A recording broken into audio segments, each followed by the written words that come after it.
Welcome to a Champion's Journey podcast. I'm Matt Davidson.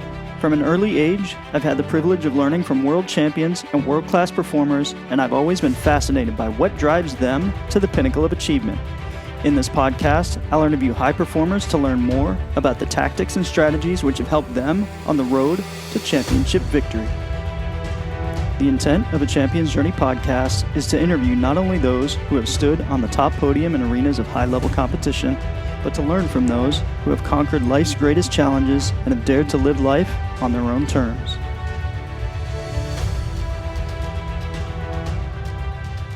Welcome to the special Father's Day edition of a Champion's Journey podcast. After taking almost a year-long break from podcasting to focus on recovering from total hip replacement surgery and to strengthen myself to get back into the air with Team USA 8 in preparations for the World Championships in August, I'm excited to be back and even more excited for you to hear my next guest.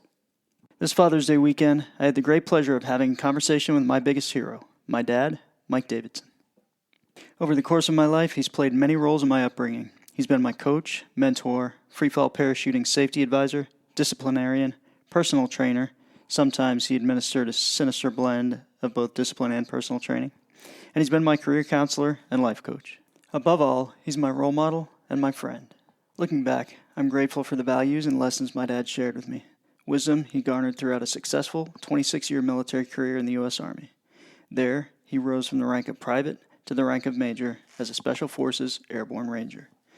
More specifically, he served in the occupational specialties of communications specialist, Special Forces medic, physician's assistant, flight surgeon, cardiovascular perfusionist, and executive officer for the U.S. Army Parachute Teams, the Golden Knights. He's kind of a badass. Most recently, he continues to practice medicine as a civilian PA, and in his spare time, he serves as coach, mentor, and pilot for members of the U.S. Naval Academy Parachute Team. Dad Man, the guy we sing the songs about. His basic training in 1992. You could probably tell the story better than I could.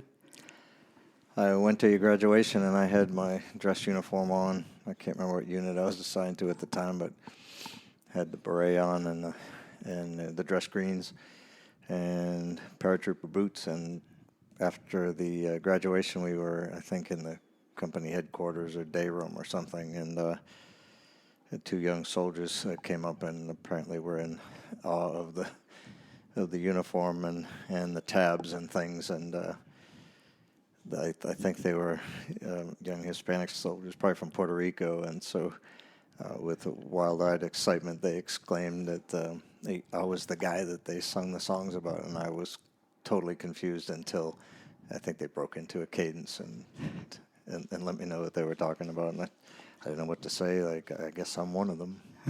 But it's true, you're the ideal, the model that we are all striving for and chasing after that point. The songs that we're referring to were the cadences that we were singing as we ran all around the streets of Fort Jackson, South Carolina. And I remember that was a proud day for me in a lot of ways. I was graduating from basic training, brand new soldier, and then I had my dad there in the green beret, just looking sharp, head to toe. You had on the big rack of ribbons. You had on all of your badges. You had your Halo Jump Master badge, Silver Wings, Scuba Bubble Pathfinder badge. You're tabbed out Special Forces Ranger and Airborne, and super proud moment for me. So you're definitely the model of success, and I just want to thank you for taking the time to sit down for a little bit and do this podcast with us. This is obviously a very special one for me. Keeping in line with the Special Father's Day edition, what was the most valuable life lesson your dad taught you, which you feel set you up for future success? I think one of the early things that he would say is, if you want to have it, you have to earn it. And so, growing up the way we did, he was a very hard worker, sometimes had 3 jobs going at the same time.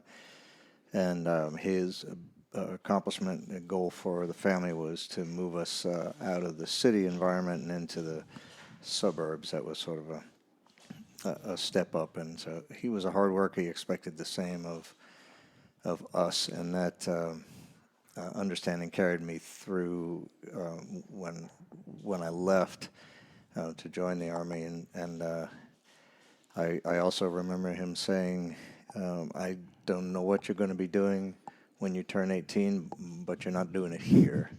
And so the thought was, well, I've prepared you to do something, and I think I've given you the idea that you should do it well and thoroughly and be proud of what you accomplished, and don't quit at a job. Once you start something, carry it on through.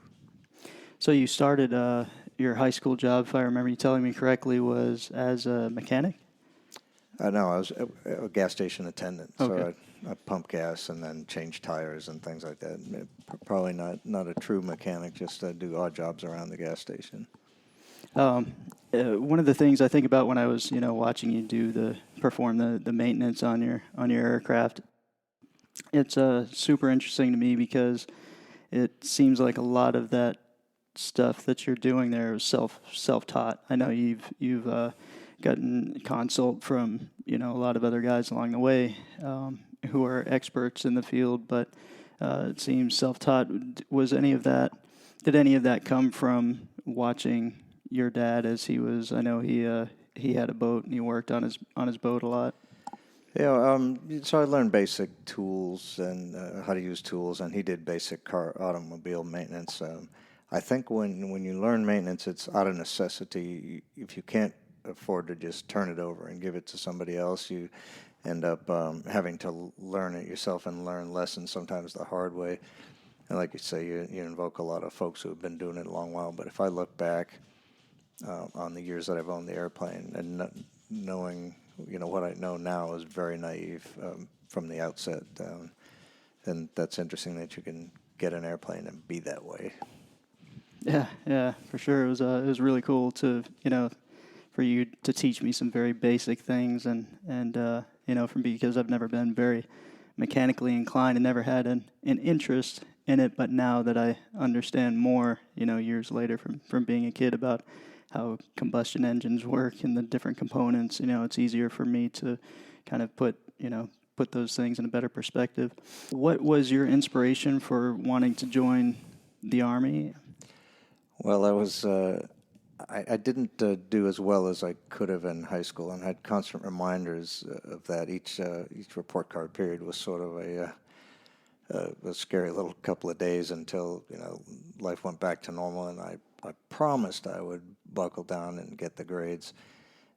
Never, time went by, and then I found myself in a position to wonder what I was going to do at age 18, and I thought I would go to building construction engineering program in the city near Boston, and that was sort of in line with what my dad did for work. That was the only frame of reference I had. I really didn't know what to do.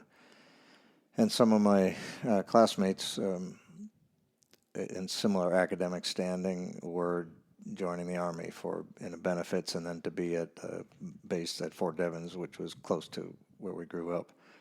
And so I thought, well, let me entertain that, and I'd go talk to the recruiter. And lo and behold, he just happened to be a Special Forces communications sergeant, and he had several tours in Vietnam, and part of his recruiting efforts were to get the fellow team members from the Trojan Sport Parachute Club at Fort Devens to come out and do a demo in the hometown, and I saw people jumping out of helicopters and free-falling and landing on the Wakefield Common under round parachutes. Most of them landed on the Common, and I said, that's just something I'd love to do.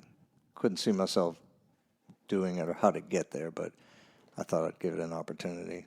That's how all that started. My first jump was at Barnwell, South Carolina, which was a civilian drop zone, but it was during my advanced individual training as a 05B communicator on basic commo in the Army at Fort Gordon Sport Parachute Club, and that's where they jumped, was in Barnwell, South Carolina. So you made one jump there? I made a couple. It was static line, and I didn't make any free falls there. I just wanted to do that before going to Fort Benning, which was the goal. When I enlisted for station of choice, Fort Devens, with the unit of choice, 10th Special Forces Group. And so I knew jump school was coming up, and I wanted to get the experience of jumping before I went down to Fort Benning. And then the next time you jumped was much later in your career, right? I did after finishing jump school, and then at some point in time, I did make a couple more static line jumps at Shirley Airport outside of Fort Devens with the club out of a Huey. But at the time, your mom was pregnant with you, and there was some thought that this could be a dangerous endeavor, and that maybe we shouldn't do that until at least after you were born. So I didn't pick up non-static line jumping, regular parachute jumping. I didn't pick that up until in the 80s. Remember what the gear was? You said it was round canopies. Was it like military surplus, or was it a Paracommander? It was military surplus, and they were what they called 7-Gore TU parachutes. So it was a modified basic paratrooper rig, but the pack itself was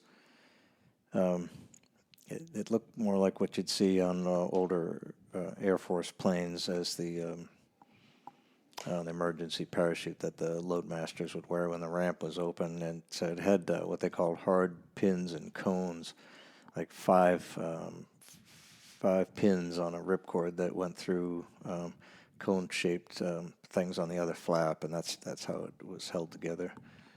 So you were commo in Special Forces? I was. In 1974, I went to jump school, and then later in 74 went down to the Special Forces qualification course. And I think by the time we graduated, it was February 75.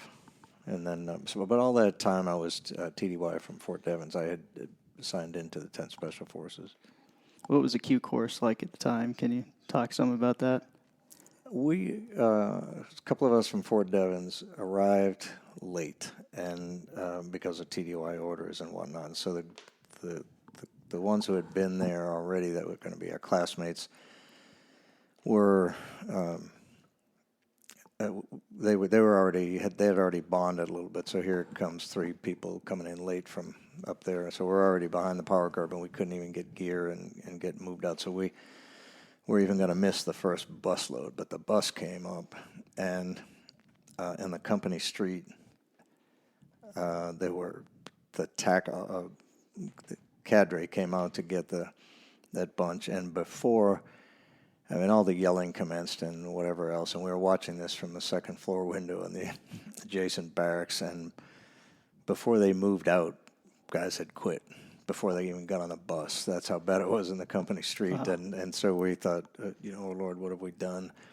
We're behind the power curve, and whenever we get out there, we're going to have some special focused attention. So it was a big, scary ride out to Camp McCall in the back of a 5-quarter truck. And the closer you got, because you knew you'd been on the road for a while, and being from Fort Devens, we didn't know anything about Bragg, so we didn't know how far McCall was away, but you just knew we've been on a long ride now. Hell is about to break loose very shortly, and we got a little more quiet as the ride went along. Something that fascinates me about high achievers is the mindset and the preparation. Do you remember what you had done to prepare and what your mindset was going into it? I think the mindset was, if you've said you are going to do this and you want to do this and you've expressed that to somebody, sign me up, put me in, coach, that you will do what it takes to finish. You can't quit if you can't feel sorry for yourself, and you can't quit once you've said, I'm in. And for me, in the early days after the high school experience, this was sort of second chances. And when you have a program out in front of you, you know that you're not the first one to have undertaken the challenge, and you won't be the last. There's many that have gone before you and many that will come behind you, and you're just one of them. And so if you work hard and you don't let your teammates down, kind of thing, you can make it through, no matter what your preparation and capabilities were coming in. Now, we thought we were physically prepared, but they were going to stretch that anyway. So I don't know, when you mentioned preparation, I don't know. I think the only preparation we had was motivation. We wanted it badly for whatever reason. Was there a moment that stands out in your mind where that was tested to the brink for you? It depends on how you define the brink. I never came close to ruminating over whether I'd made the right choice or not. It was just a little bit of survival. Like, well, all right, we made that day. We survived that first intense indoctrination. Now, let's give it, let's give it another day. Let's go one day at a time. And you'd see people drop out, and you would think, how are they going to live with themselves? Was my thought. So I said, they're going to have to kill me. It's not happening. I'm not quitting. Do you recall a moment that was the most difficult, like a day where you're just like, man, that just whooped up on me? And is there anything that stands out in your mind from it? In phase 1 of the Q course out at McCall, we got rousted out of the GP medium tents that were on frames and told to bring everything we owned. So that would have been basically a rucksack and a duffel bag, fully loaded. And then whatever they wanted us to do, we weren't performing right. And this was, it was already dark. And so they thought it would be a fitting punishment to have us put the rucks on and then put the duffel bag on top of that, and then start marching towards the airfield, and then start double timing towards the airfield, and then running around the airfield, and which, as I found out later when I drove my POV out there, is 4 miles around. And when you do that twice, I was never very good at math, but that's somewhere around 8 miles around. And so the psychology of it is when you get close to the first time around, you go, I've made it. I've got this made. And then you turn to go around the second time, but you're not really believing that they're going to make you go another 4 miles at night with your duffel bag and your rucksack. There's just no way. And indeed they did. And so that was, I think, the roughest point, to where you're on that first leg of that runway and you're going, they're not turning around. We're going all the way around this son of a bitch. And then, when you come to the end of it and you just feel like you can't, move again, and I was never the best rucksack marcher. I was a decent runner, based on body size and whatever, but just struggling and they're counting down like they're going to close the gate, and whoever is left outside the gate is just been cut, and so I wasn't one of the strong swimmers there, and I was just thinking, this would be a hell of a way for this thing to end after 8 miles of hell. Can you estimate like how much that weighed that you had to run that 8 miles with? It had to be well over 100 pounds, I'm guessing. 100 pounds on your shoulders. I imagine you guys weren't running in tennis shoes either, right? Oh, no. Tennis shoes. What is that? You're running in jungle boots or jump boots? Regular Army boots. Oh, man. Black leather Army boots. Bet you had some nice blisters after that one. Just one. The whole foot. How did you feel at the end of the Q course when you got your green beret? Oh, we were staying at where were we at the time? The night before graduation, there was a trailer park that it just got torn down. I can't remember. I think it was off of Cliffdale someplace. It was a pretty nice trailer park, but that's where I was, and I don't know how we got to be living off post and all that, but maybe because we were TDY. But we had gotten our berets, and we had found out from the old salts how to shape them, how to make them look just sharp, and we had at the time the insignia for full qualification was the unit flash on the beret, and so for 10 Special Forces, there's just a few of us from there. It was that green color, and I think we spent more time in front of the mirror that night than any time. But we were ready. We were all proud to have earned our berets. Once you graduated the Q course, you went back to Fort Devens. How long did you remain in commo before you became a medic, and why did you make that transition? I made the transition because I thought that there was probably few job opportunities for Morse code radio operators, and though I was a good one, with Morse code speed records and things that lasted for a while. There didn't seem to be much of a future in it, and so after the first enlistment, I was considering going to University of New Hampshire and just getting out of the military. You were young at the time, and we thought about, did we want to make a full career out of it? And then looking at some of the opportunities and expenses, it was made the decision to re-enlist. And then the thought was you could probably get introduction to medical work that way, and maybe that would transfer at some point later if you wanted to get out. Well, in this case, I didn't get out till 26 years later, but I think that's I think it was a good career building choice. And how long were you a medic before you went to PA school? Basically, maybe 4 years, about 4 years. And did you have any mentors along the way that helped guide you through that transition, or anyone that you looked up to who had already achieved what you were looking to do? A couple of guys from the unit had already been selected to go, and of course, they were excited about that professional advancement, because at the time he would graduate with some college credits and a warrant officer rank, and so that was a way to do something without going commissioned officer, to where if you had an interest in medicine, you could continue that, you could develop it, and then go off from there. So it was sort of a professional giant step. Earlier when I was talking about your badges and your wings, and we talked about Pathfinder, we talked about the scuba bubble. What was one of the most challenging courses for you, and why? The scuba bubble was from the Navy side. I went to the diving medical officer course, and that was challenging physically.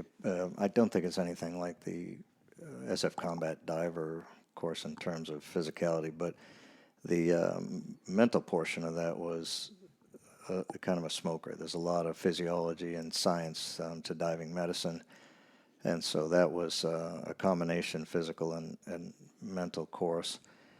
The Ranger course was pretty challenging, because I was a little bit older at the time. I was a staff sergeant, and I think 26 years old. So while that seems young now, after Special Forces training, to then go down and do that course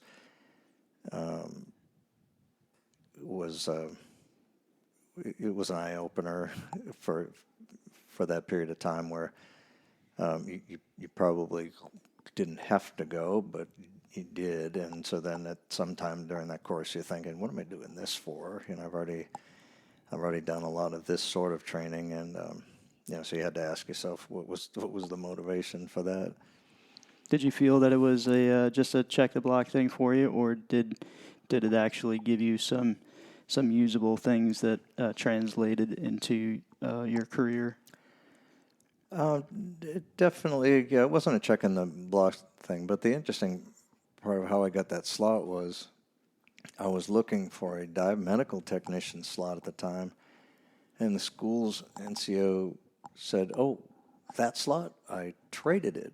And I said, "Well, what did you trade it for?" And he said, "Oh, a Ranger School slot." And so I blurted out without thinking, "Well, then I want that."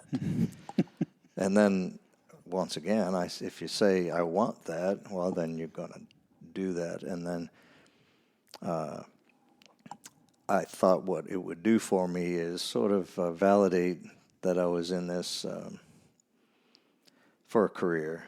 If you took that on, if you say, "Well, I don't have to go, but I will," and I learned some things, or maybe refreshed some things that I'd forgotten. But one of the things that came out of that was, when you've earned both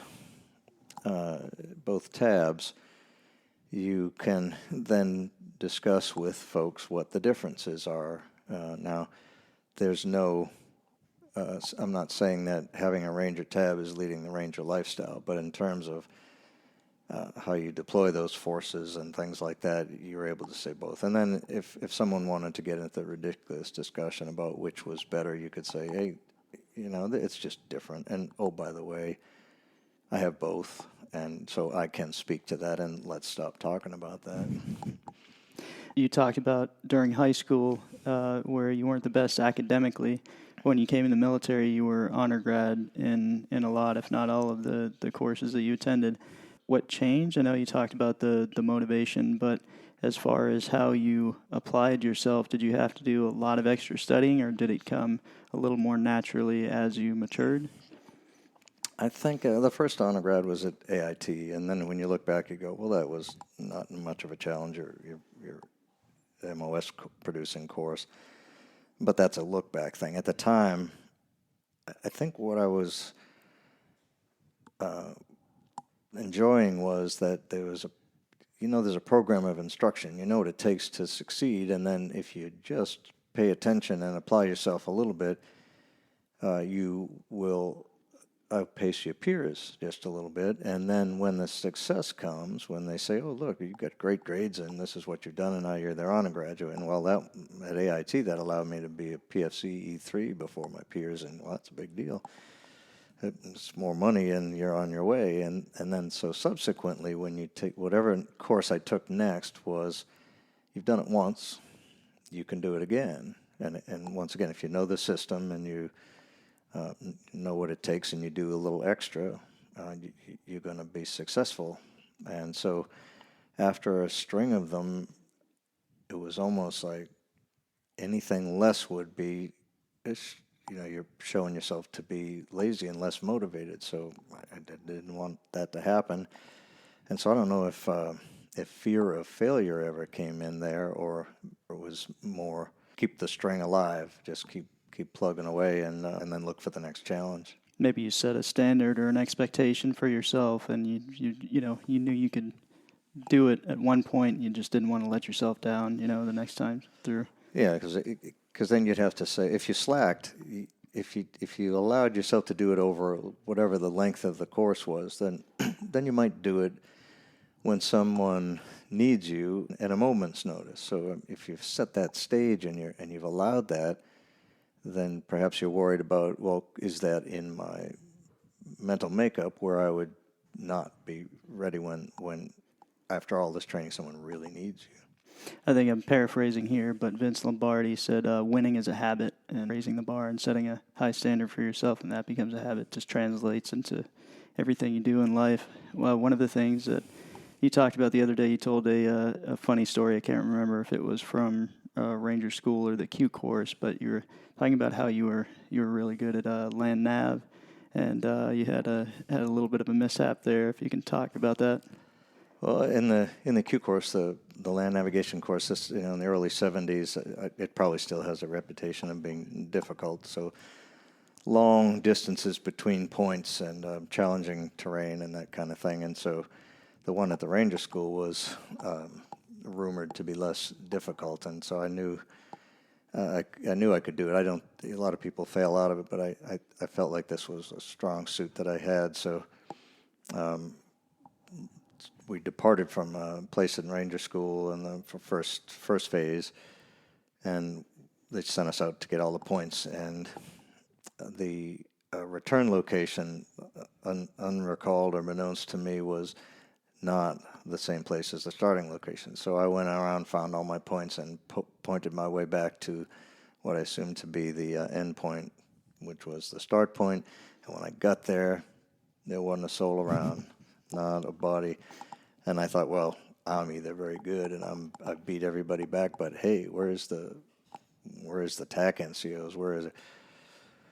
Well, the Jeep came up and they said, what are you doing, Ranger? And I said, well, I'm finished. And they said, you're not finished here. And I said, well, what are you talking about? This is back. And I showed them all my points, and they said, yeah, well, if you'd paid attention, the finish line is up there, and you have exactly 5 minutes to get there. And so with my excellent land nav skills, I looked at the map and I said, there's no way I'm going to make it. So I started, and I was running. And the Jeep came back around, and they said, Ranger, get in, and when the Jeep stops, get out. And so off we went. And so behind the tree line near the finish point, Jeep stopped. I got out and then started to run up towards the the bleachers where everybody else who had paid attention was, and just made it by the skin of my teeth. That could have been a recycle kind of event, and here I am thinking I'm good at something, but apparently listening to all the instructions wasn't one of the things I was good at that day. That's pretty cool. That cadre member, took care of you. He probably saw that he had made an honest mistake and probably didn't make a habit of it, and was willing to take care of you that one time. Well, and then some lessons there about giving people second chances and evaluating what's the essence of the challenge that's ahead of you. So in that case, thankfully, someone had the mindset to say, you've really met the standards of finding your points. You'd have no trouble with land navigation. You had a mental lapse, and that could be important, but certainly not worth terminating you from the course at that point in time, which I was certainly grateful for. What were some of the highlights for you in being a physician's assistant? The challenges were many out of school, and one thing I found out after phase 2, which is your clinical rotations, I did that at Fort Carson, Colorado, was that some of the folks who were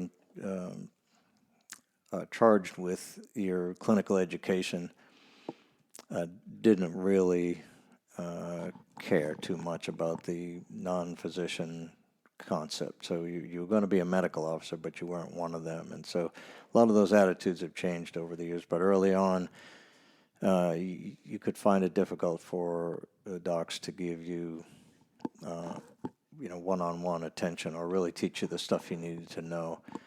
So you go through the motions and then try to grab all the experience you can. But what I didn't understand at the time was what is expected on the other side in your first practice assignment. So when I went to my first unit, which was an armor battalion with a family practice panel, there was so much I realized that wasn't taught, or I didn't know enough to ask at the time because I didn't really understand what situations would be put in. And so it started off kind of rocky-like, and I was wondering if I'd made the right choice. One of the things that happened at that time, before having orders to go to Germany, was that Special Forces had opened physician assistant slots in the battalions for the first time. And so I applied for one of those spots and got picked up before we went over. We were headed to Germany. We were almost already packed up, and I got a slot to go back to Fort Bragg. And so that was a happy opportunity, because what it allowed me to do was release some of that anxiety and responsibility that I had with the whole family practice thing, and get back to the troops that I had grown up with. So that was a major change, which sort of kept me going through the second half of the career. At what point did you go to Halo School? Were you with 5th Special Forces Group here at Bragg at the time? I was with 3rd Battalion, 5th Special Forces, and Joe Bath was a big Halo guy, and I knew him from Fort Devens, and he said, well, why don't you go get a standby Halo slot someday? Here you are at Fort Bragg. And he said, well, we'll get your stuff ready. And I said, well, what would be the reason for that? Otherwise, other than I'd love to do that. And he said, well, you do Halo and scuba physicals, and so wouldn't it be important for you to understand the environment for the free fall jumpers? And I said, oh, that's a great idea, Joe. So off we went. And I got a standby slot if someone doesn't show up at Bragg, and your paperwork's ready, and you get command support, in you go. So that's how I started that, and that's how I got the Halo Jumpmaster course. Same way, got a standby slot at some point in time, and that started the skydiving part of the free fall portion of my life in parachuting and special operations. That's one I'm thankful that you got the opportunity for as well, because I think I benefited from that later on. Can you talk about your experience during Halo School? One of the first jumps didn't go very well. You get matched up with a partner that's your similar body size and weight. And my partner was John Rogers, he ended up being force in the free fall community as well. Off we went, and my instructor was Bill Gatter, and he tapped us one at a time, tap, tap on the edge of the ramp, and off we went. And I guess I didn't know this at the time, but military free fall instructors are supposed to watch out of their peripheral vision and see who needs help. Well, it was obviously me, because I started to crank one hell of a spin up and didn't know how to stop it. And so whatever I did was just aggravating, and it was ramping way up. And then he came down, flew down. I don't know where he came from, up above, I guess. And then somehow it got me squared away, or either that was just watching my misery. But I pulled on time, because that's one of those safety violations. If you pull too high or you pull too low. So I suffered out the spin until it was time to get out of there, and so that was my first ride, and I was wondering if that was fixable. Obviously was. But at the time we didn't do.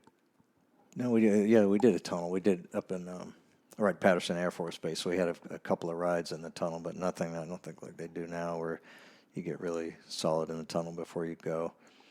But somehow I figured out what the problem was, and the rest of it was kind of uneventful. You're talking about Bill Gatter. Bill and Brenda are still going strong. Yeah, they're machines. It's great to see him still at it. Well, I had him again at Halo Jump Master Course, and I do remember when you're asking me if anything else happened. Just one time, I don't know where my head was when I was on the downwind under canopy, and I turned way too far downwind, and then by the time I turned into the wind, I wasn't going anywhere. I was straight down. And it was on one of those, one of the drop zones at the edge of the reservation. I don't know what's out there, the furthest one. I can't remember the name of it, but we had full gear and all, and I'm trudging back, just sweating my butt off. And there's Bill smoking a cigarette. He's a couple of meters away from the turn-in point, and as I'm walking by, he's not even making eye contact, but I walk by him and he goes, "Is it dark up there?" And this is a day jump, and I'm like, "Is it dark?" I said, "What are you asking?" He said, "Is it dark up there?" And I said, "I'm sorry, I don't understand you." And he goes, "Well, your head's so far up your ass, it must be dark up there." And I was just like, I just walked back to the turn-in point like, I hate you. But I never did that again. It's just one of those learning moments, because I knew Bill knew what he was doing, but sometimes that's all it takes, right? Is somebody to say something just the right way that stings you a little bit. Oh, man. And so to this day, at your retirement, when Bill came out there, he just looks at me and he says, "Is it dark up? Is it still dark up there?" And I was like, "I still hate you." That's great. I didn't know he said that to you there. I reached out to a few people, and you've been a great dad to me, and you've been a mentor to several of the U.S. Naval Academy midshipmen. One of them is Lauren Modica, who I recently had on the podcast last year, and one of her questions is, what is the most embarrassing story you have of Matt? And in parentheses, she says, probably less than a 10% chance that this question gets past screening. I wanted to go back to the scuba course. I remember you came back barrel-chested, just ripped and ready to go. And you didn't have much tolerance for, any kind of BS. And I think at the time when I was in high school, skipped school. And talk about that story from your perspective. I think I drove up from Naval Dive Salvage Training Center, Panama City, Florida. So I drove up, and it took all day, and arrived home in Fayetteville.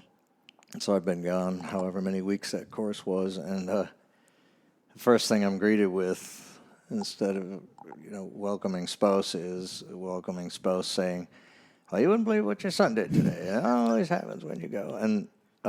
And so I thought, that's not something I'm going to deal with tonight. First, it's dark. Second, long drive. Second, I've been away for a while. So my instructions to you were, sometime in the morning, I'm going to give you 5 minutes to be downstairs out front in your PT gear. And you better not be late. Because I'd asked you why you had skipped school, and you said, "Well, I missed the bus." And I said, "Well, why didn't you walk to school?" "Well, it's too far." So we were going to go and find out just how far that school was and just how it could be accessed on foot.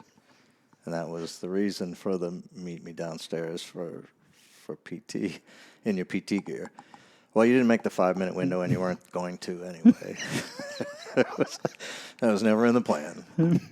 So I woke you up, and down we went. And, well, it had sleeted and snowed or something the night before, so it's pretty darn cold. I think that's, I remember as that maybe being part of my excuse, too. It was raining outside. I didn't want to walk, but yeah. Yeah, so I was like, well, we can do this in any weather.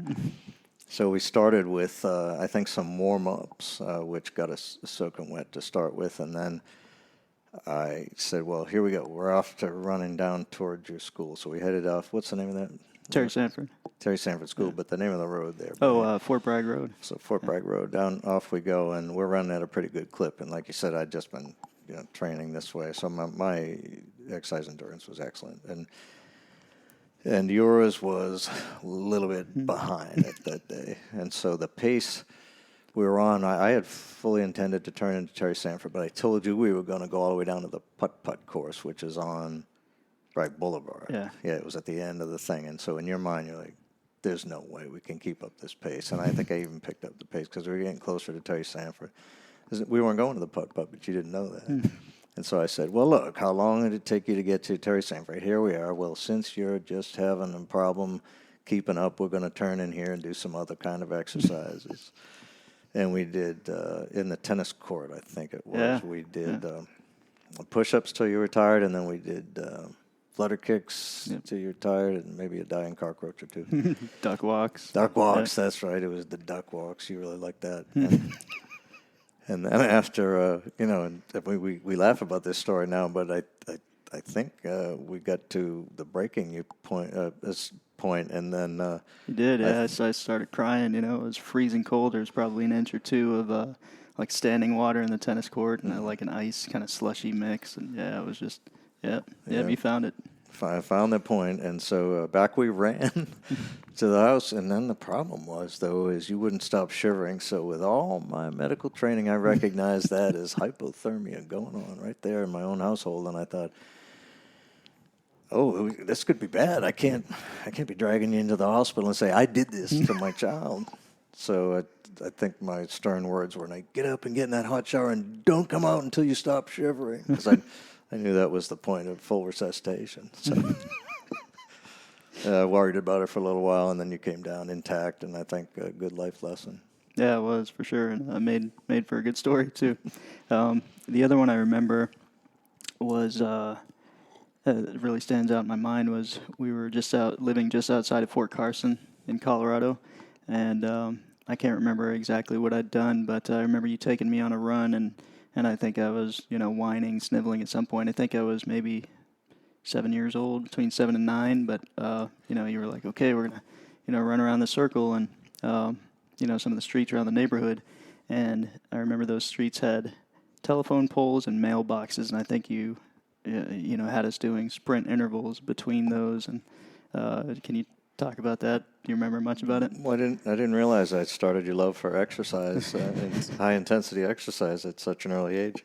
But the reason was you were playing ice hockey, and so we'd drive all the way down to the Biltmore Hotel. They had a nice hockey rink there, and I think I was assisting the coach in it, and I had played a little in my youth. So at that one session, whether it was a game or a practice, you weren't putting full effort in, and so my story to you when you got home, because I was kind of disappointed and pissed off, was if you're not going to exercise when you're down at the hockey rink, if you're not going to put out full effort, we'll just do it when we get home. We'll just get that that exercise advantage knocked out. In other words, you're just not going to be lazy during a planned event for you to show up big, and so that was the reason for that one. Is you can do there's two ways to do it. You can participate when it's time to participate, or you can suffer later. So, but you were just 7, holy.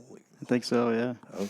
Yeah, but those at the time I think I whined and complained, and was probably pissed off at you afterwards for a little bit. But definitely later on in life, I appreciated those kind of times, because it instilled those kind of valuable life lessons with me. And later on, I think, you would, when we were here at Fort Bragg, you would take me down to World Gym and we'd work out together. So yeah, definitely from an earlier age, you instilled the importance of physical training and physical readiness, for things that life is gonna throw at you, and it definitely helped. I really appreciate that. Well, like everything there's a couple of these examples we've talked about, me being at your basic training, you were proud to have me there. I was proud to have you follow in my footsteps, It was just sort of a validation for the madness I had involved myself in, and thought, well, look, it can't be too bad if my son is proud to do that, and also with everything that you might have had as a point in your development, you've taken it way past that of what I ever did in terms of intensity and concentration and dedication to a single focus. I've splashed around a bit in different things, but you have found what it takes to persevere and do it over the long haul through the ups and downs and come out on top. So I'm thinking it was effort well spent. And if you as a parent, it's cool to get the validation for whatever impact I might have had on you. It's I get to share in this with you and say, yeah, I might have had some small part in that, but look, he's done better with it than I would have ever done. No, I really appreciate that. I don't think we've ever talked about it quite like this. So I appreciate you sharing your perspective on it. We recently went back to Colorado to visit our friends Lauren and Dave. Dave's stationed out there, and our friends Brett and Jess, who recently got stationed out there too. So we had a good time, and they humored me at one point during the trip to go out and take a look at that old neighborhood. And some things looked familiar, but other things looked a lot smaller, I guess, being older and having 30 some odd years, of separation. The road didn't seem that big, and it seemed like, if it was, the run wouldn't be that hard now, but it was definitely challenging then and served its purpose. And going back to being stationed at Bragg, you going to Halo School, any kind of training jumps that stand out in your mind? There was one where we did night oxygen from 26,000 feet and open ramp. I don't think I was the jump master on that one, but I remember when I was standing on the ramp or looking out the door, whatever, I could see the Outer Banks of North Carolina. At least it was one of those things where you said, what am I looking at here? Well, from 26,000 feet, later on I was guessing that's what I was looking at was the Atlantic seaboard. So that's one of those jumps where you have to tell yourself, now the altimeter is going to go past the key altitudes, at least once. So the first time it hits that red zone on the altimeter, it's not pull time because you're still going to be way, way up there. Turn it into a hey-ho jump or something. But it was that was a special jump. I think that was because it was at night and at that kind of altitude. I think that's the longest free fall time I've ever logged. I can't remember if it was after you went to Halo Jump Master School, but it was right around the time that I started becoming interested. And then I was 14 years old, and you brought back some videos. I think at the time you went to pursue your master's degree down at Columbus College in Georgia. You were going to the Fort Rucker Sport Parachute Club, I guess, on the weekends to, make some sport jumps. And, you'd bring some videos back, and I just remember, wearing those videos out there, the VHS tapes, and just, watching those things over and over and just being in awe. And you telling the stories of, some of your jumps that went along with it. And I could just tell, you're having such a good time. And I asked you, I was like, I'd like to learn how to do this. You're like, okay, if you want to do it, you can't do it now because you're 14. At the time, you could jump at 16 with parental consent. That's changed now. It's now 18. But so you were like, your 16th birthday. If you still want to do it, we'll get that for your birthday present. So my 16th birthday came around, and I let you know that I wanted to do it. Can you talk about some of that experience from your perspective? Yeah, the plan was to put you on a bus and come down there, and I'd meet you whatever town I could pick you up in near Fort Rucker. And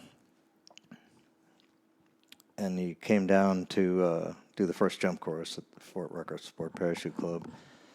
I think I was down there for getting my baccalaureate degree so that we could be eligible for commissioning as PAs. It wasn't a master's. But I had been to Fort Rucker a couple of times, or was close enough by to get involved with that club. So I knew a lot of the guys there, and they ended up training in static line method, right? Yeah, it wasn't AFF, it was static line at the time, out of Huey's.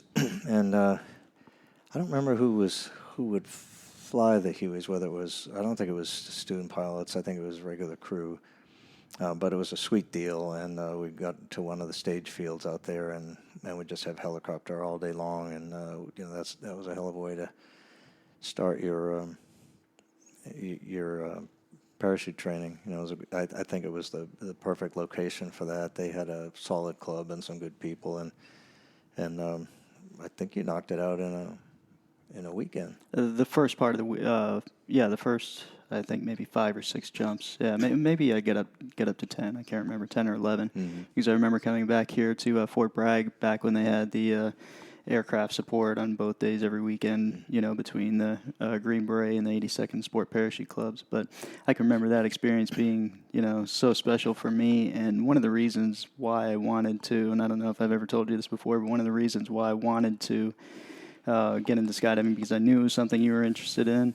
And, I think because of, because my involvement in theater in my off time, and it wasn't something, you really focused on,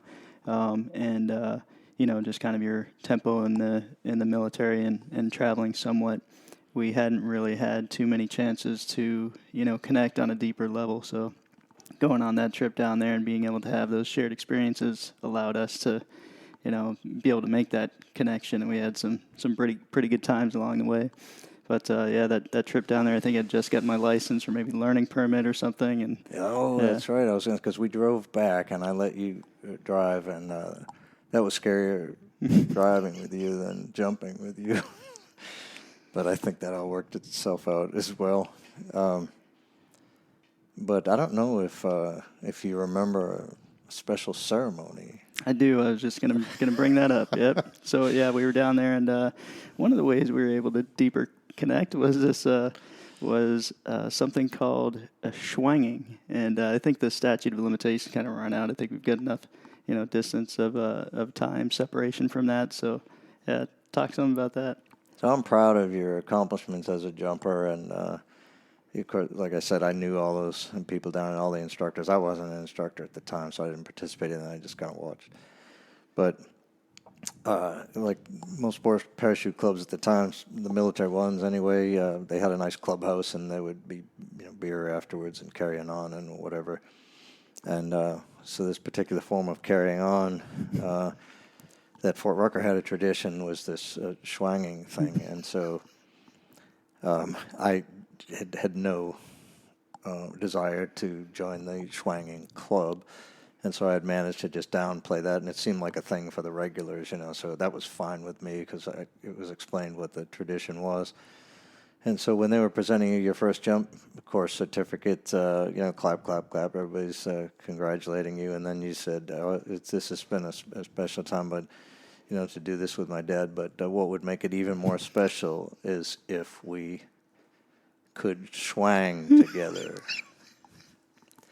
And I thought, I hate you. I just remember your face turning white, Bill. Because what schwanging involves is disrobing entirely and placing your clothes in the corner of the bathroom, which all the women onlookers have access to your clothing. It's now no longer in your control or your possession. And then you line up behind a qualified schwanger. And I think the skill set is minimal, but what you're supposed to do is ambulate in such a fashion as to create simple harmonic motion registered through your genitalia. And do this, and it's not a fast pace. This is not a double time. This is some form of ancient dance or something where you're stepping one at a time, and it's just painfully slow. And you proceed out to they're swinging a smoke grenade, and for parachuting smoke, they're swinging that around, and I don't know if there's a chant involved, but you have to go around the whole building. And by the time you come back, then you realize that your clothes are gone. And so now you're just standing there all compromised, and everybody's so happy for you, and you're just happy to be there. You get your swanger number for whatever the hell that's worth. But it was like I had to do it. I couldn't tap out of that one. Yeah, put you on the spot. Oh man, yeah. No, that was. It makes for good stories later, but that night I was just like, oh dear God, must I do this? Good times. So I started jumping, and we had some great times with the parachute clubs, the Green Beret and the 82nd Sport Parachute Club. Man, it was such a great deal. It was disappointing when that went away, because you would have the helicopter pilots, which were accumulating flight hours, and the jumpers, you paid $10 a month, and you're able to make as many jumps as fast as you could pack, and it was just a great deal. I think we'd all chip in and buy the pilot's lunch, make jump after jump, and just have a great time. One of the cool things was the Golden Knights were able to, I think, jump with the clubs for free. In exchange, they would mentor and coach and pass on some of the techniques that they had learned as Golden Knights. And it was a really cool experience to be exposed to that, because then it's eye-opening, and you realize the opportunities if you want to continue jumping of becoming a member of the Golden Knights. So for me to be exposed to all of that at such a young age, was really cool, and that's one of the reasons that inspired me to do the podcast, because through you I was able to be exposed to all of these high achievers, and I was just extremely fortunate to be able to do that. But so I think you made some contacts along the way, and you ended up getting on to the Golden Knights. Can you talk some about that experience? And before we go there, though, when I saw you interested in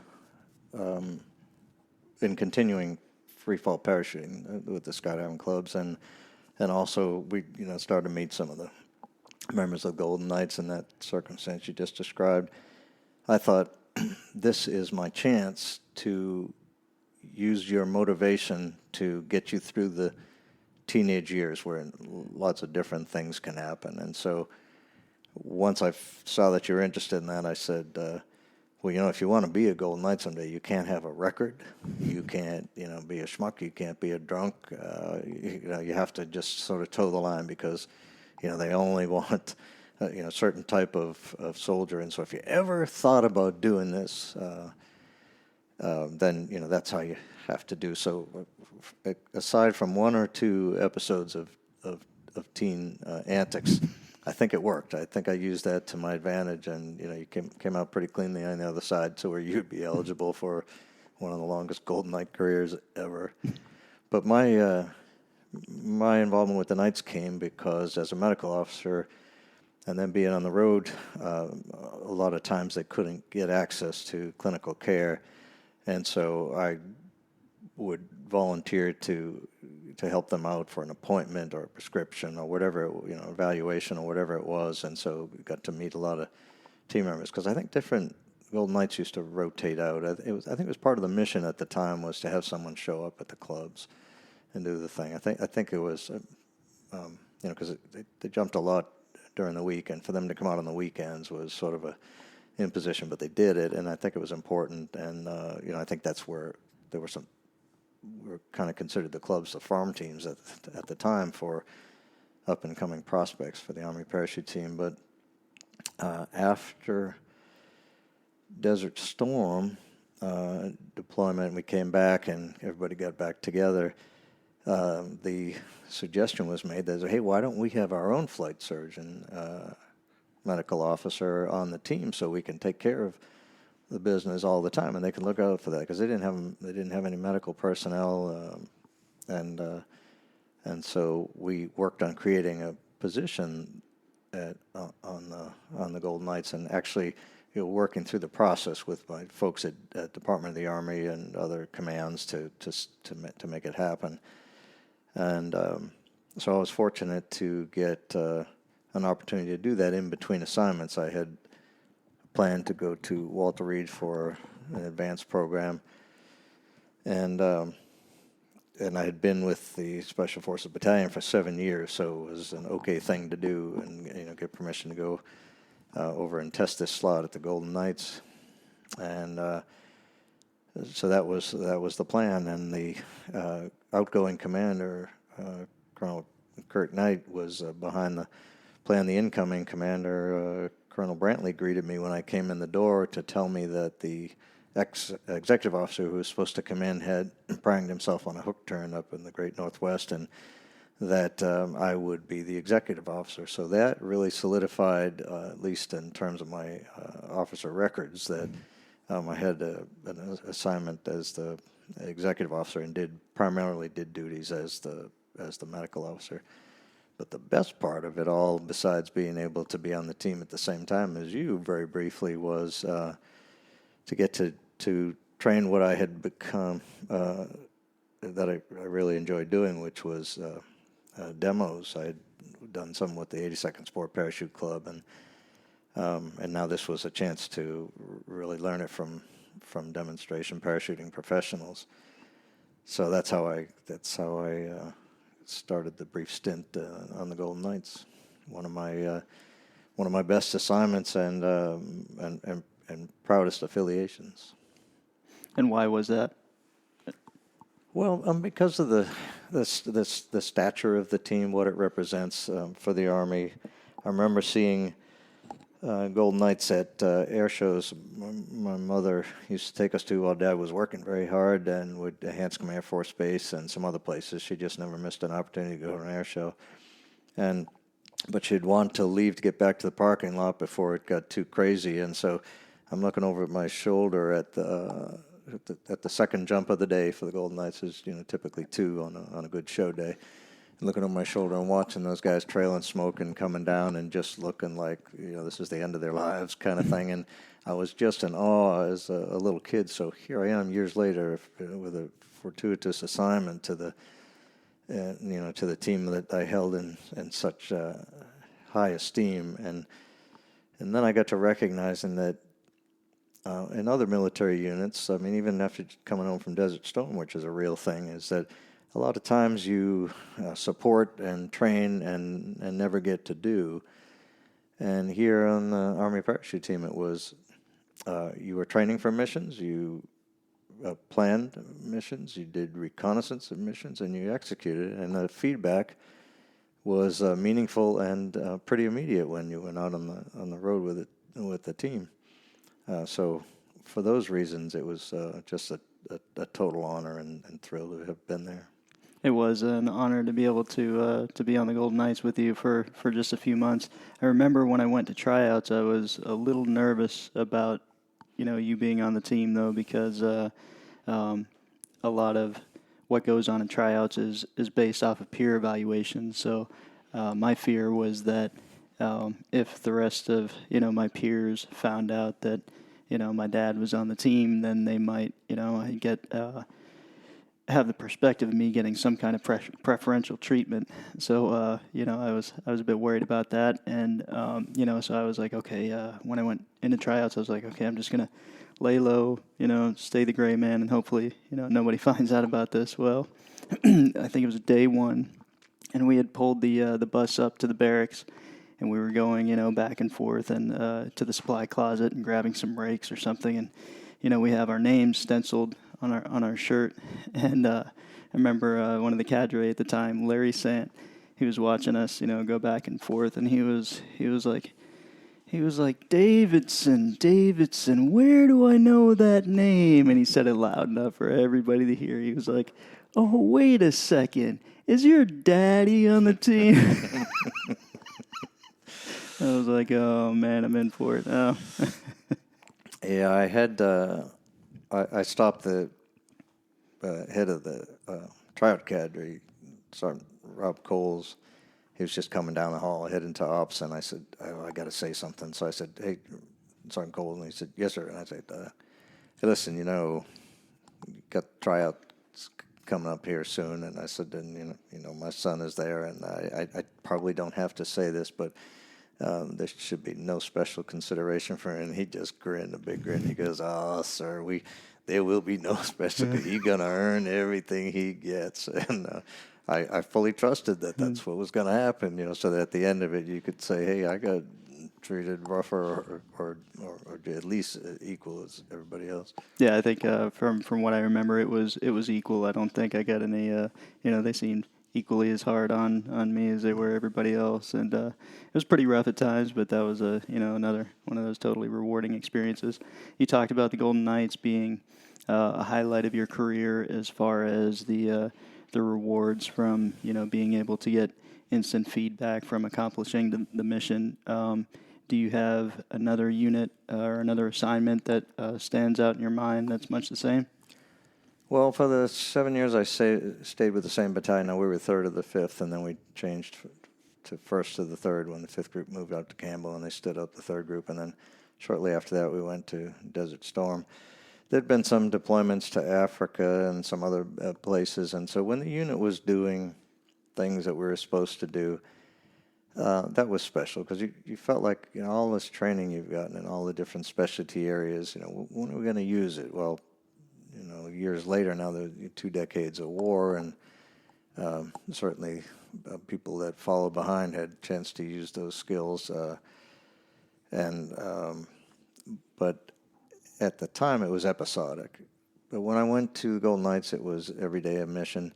When I went to Walter Reed for the specialty course in the heart surgery department, running heart-lung machine and those kind of things, every day was a real mission. So you had to plan for that. You had to execute with precision, or it was life and death. And then when you got done and the patient woke up and they went home, some days later, you felt like you had accomplished something. You felt like you had meaningful employment, meaningful service. So from a day-to-day personal satisfaction, I'd say that those that was an important feature. Was if you're doing it every day,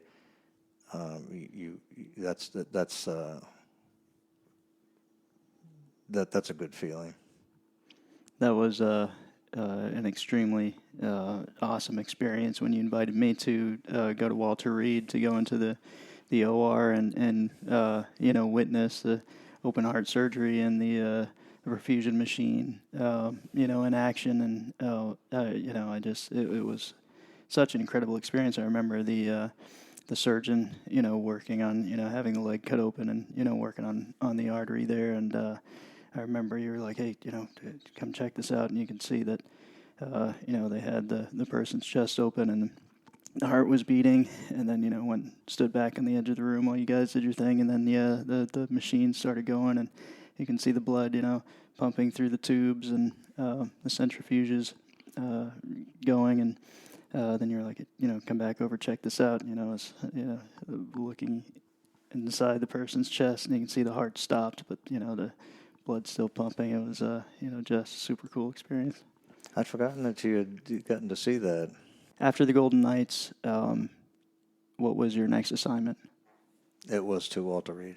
Okay. To the program, and then you're a resident there for I think it was a year or so, and then due to attrition and other members, I found myself chief of the perfusion department before I'd even become board certified. The colonel there had fired the guy before.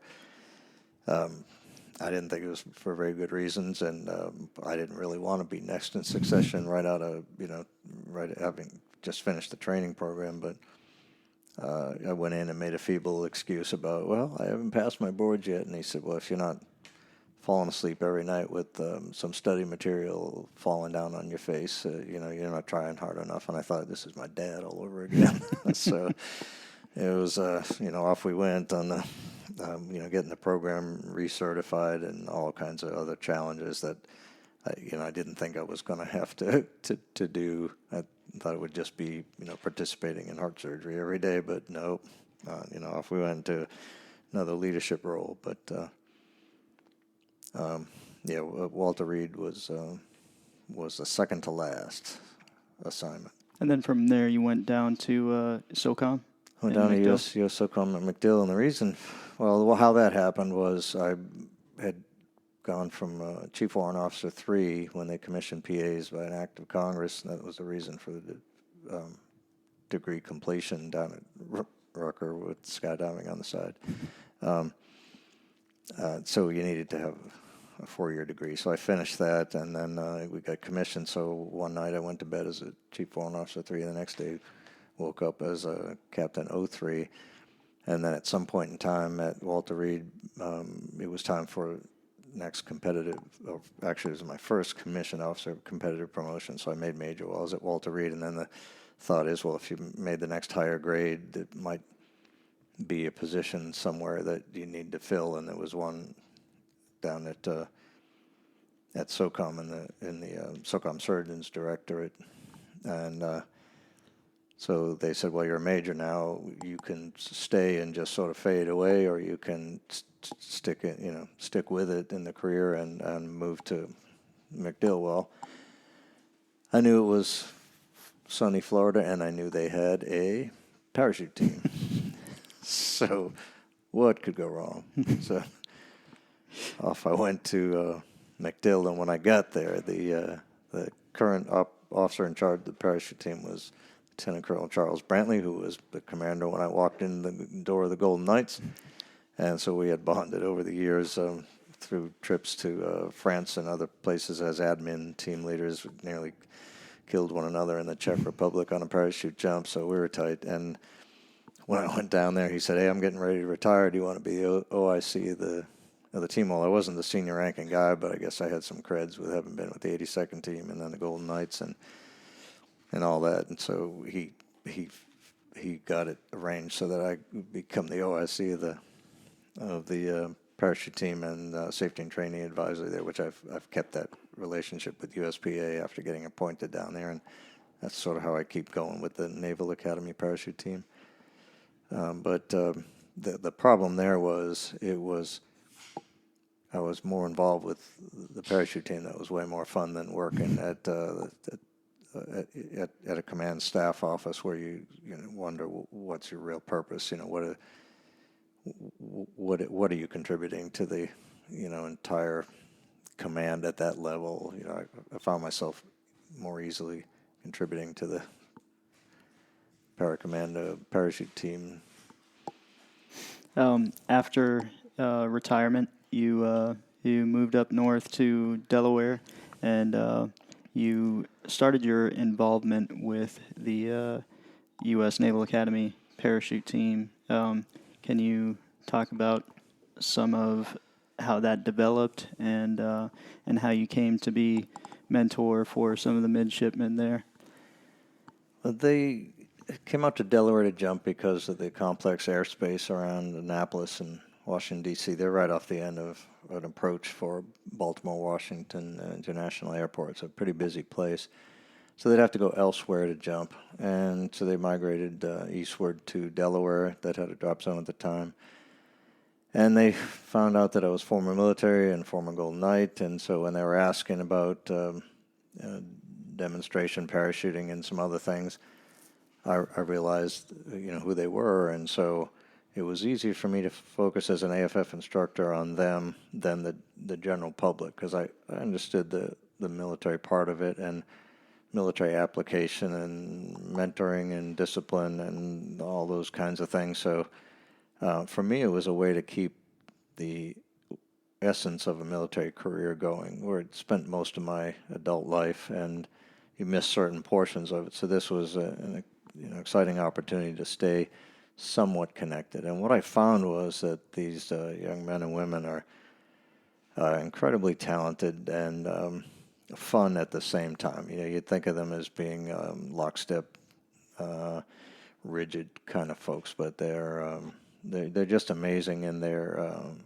abilities and thirst for fun and adventure, and they've been we've sort of adopted a couple of them over the years, and we follow them, and they still spend some time. They'll come up to make special visits, and although we've known many of them, there's a few that stand out as with in our household with my wife and I, and sort of extended family. Everybody gets to know them, and it's been really a rich and rewarding experience. So year after year, you get to meet new ones, and then send the other ones down the road, and in short order. They're very accomplished military officers, and it's fun to vicariously, live through their career experiences.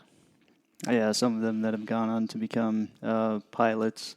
It's fun to I've had limited involvement with them through when you've come for Black and Gold meets. When I was with the Golden Knights, the Golden Knights had those. I had the opportunity to work with them a little bit and to coach, and it's been really cool to see how they've gone on and what they've achieved in their careers. Rob Roy and Ben Fox, Murph, and Lauren. Another question that Lauren asked was, has there been a certain time in your life when you failed at something and you learned a lesson that has stuck with you throughout your life? If so, what was the lesson that you learned? And if you could go back, what would you do differently? Well, I mentioned earlier fear of failure, and so I never did it. I'd never failed till one time when, at least in military coursework and that kind of stuff. So, but my event that fits in that category would be unsuccessful attempt at accelerated free fall instructor course. It was held at Rayford, North Carolina, as a matter of fact, and I was jumping up at Delaware at the time. I think I was. I don't know if I had retired but anyway, I went down there thinking, how hard could this be? And I think that was in the 90s sometime. And what I found out was I thought myself as a pretty good flyer, a pretty good instructor, pretty familiar in the air and with aircraft and all that. But as it turns out, my much younger counterpart in the AFF course was way more aggressive, a young Marine from somewhere close by, a good kid. And but he was aggressive at it and applied himself in a way that totally eclipsed me, and so that puts you in the shadows. And so you in the old scoring system, you have a big hole to climb out for. You can dig the hole very quickly, and then it's too big to climb out of. And so I faced termination from a program of instruction, and that was hard to take because and here I'm thinking, are you kidding me? All the military ones that I've ever been through, and this one gets me. Very exacting standards at the time in terms of the scoring, and it was tough to do. And so I had to go home with my tail between my legs and then figure out what I was going to do about that. How I was going to remediate that. So what it told me is that you can fail, and it's not the end of the world, and you can come out of that if you decide, well, what am I going to do with that?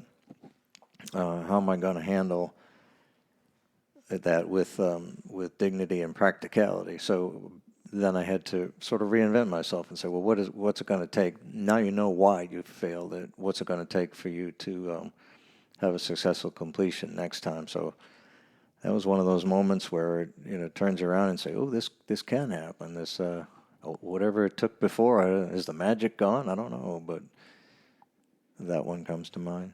Do you remember what that was specifically and how you remedied it the next time through?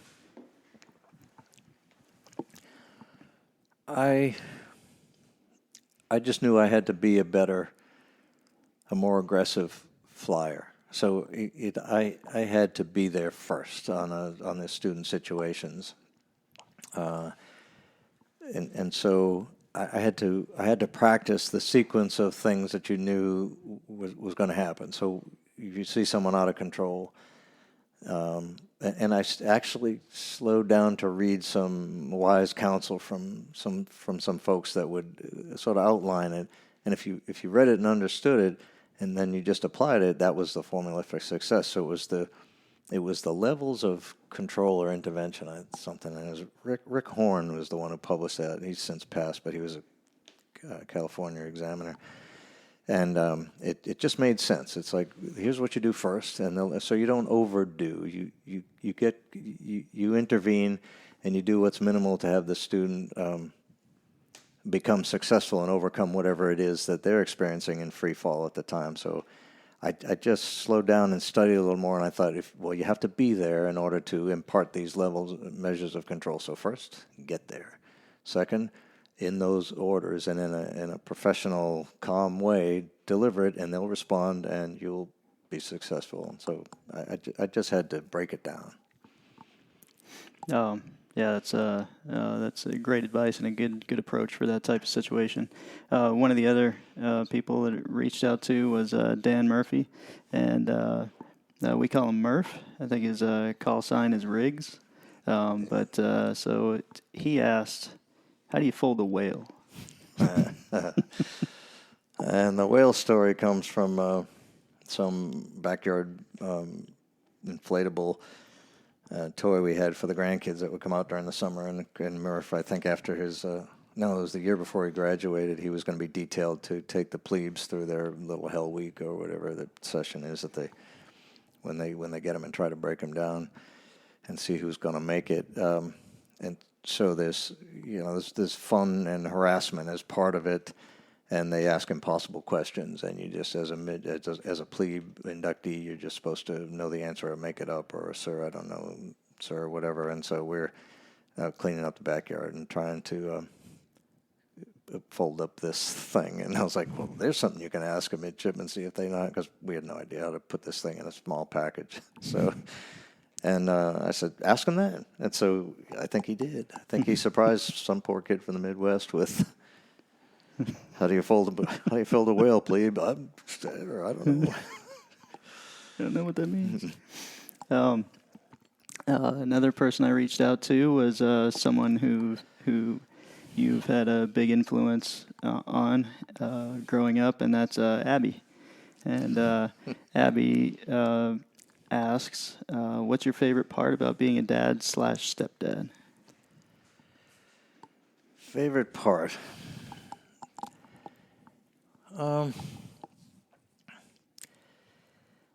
I guess the favorite part is, in retrospect, is looking at how you kids have grown in spite of you or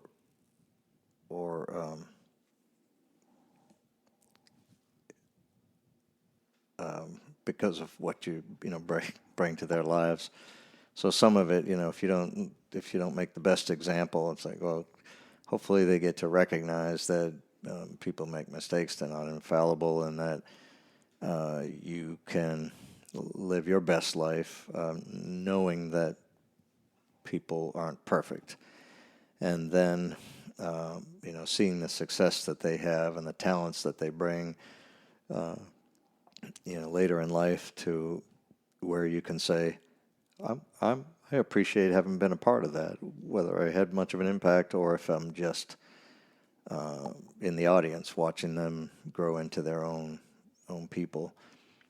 So that's the best part, because you look at them and you think back and you say, did you know? Could you have predicted this? The way your child leads their life when they were at any certain stage in their development. Could you have predicted any of this? And it makes you smile. You say, oh, way more. What they've done is that they've sort of gone leaps and bounds beyond you in terms of their successes and whatever they've chosen to do, and you're just proud that that you get to appreciate that and see it. I think that's the best part. Yeah, that's super cool. It's being a younger dad myself, as far as having a daughter who's Lauren, who's 9 years old. It's already cool for me to see her progression just over the last couple of years. We've gotten her in the tunnel and doing some flying quite a bit, and for a while we tried to get her in there. We didn't push her too much, but we were, if she expressed some interest, we'd kind of bring her, by the tunnel and kind of walk her in there and get her comfortable with it. She just didn't want to do it, so we didn't force. And then one day something just snapped. I think we were riding in the elevator, and we were with a couple of my teammates now on USA 8. It was Michelle and Gina, and I remember her sitting in the elevator and looking up at both of them, and something was starting to click, and I think it was that day she was like, "Okay, Dad, I'm ready. I'm ready to get in the tunnel." And we were like, kind of looked at her like, "Are you sure you're ready?" And she was like, "Nope, yep, I'm ready to do it." And we get her in there for a youth league member night, and she just got in there and looked like she'd been doing it for a while. She had a great arch going on, and she's just continued to get better, and that's been rewarding just in that one instance. Well, if some of the things we talked about, if what motivated us to do something, or who are our mentors, and sometimes it's 5 minutes or 10 minutes of a flash of something that gets you, like me looking over my shoulder, walking to the car and watching the Golden Lights, free falling with the smoke, and just, I can see that in my mind now, and that didn't take long. And Lauren riding in the elevator, 2 seconds of looking up and appreciating something that motivates him. And so it doesn't have to be, oftentimes it's a chance encounter. It's, you're always surprised by when you review people's lives and you say, well, what made you do that? What did you see? What do you remember? And sometimes it's not deep. It's just a fleeting sort of thing that has long-lasting impact. And now I just have a couple more questions left for you. Music has been a big part of my life, and I've always been fascinated by what people that I look up to and admire, what kind of music they listen to, and does it drive them the same way that it drives me?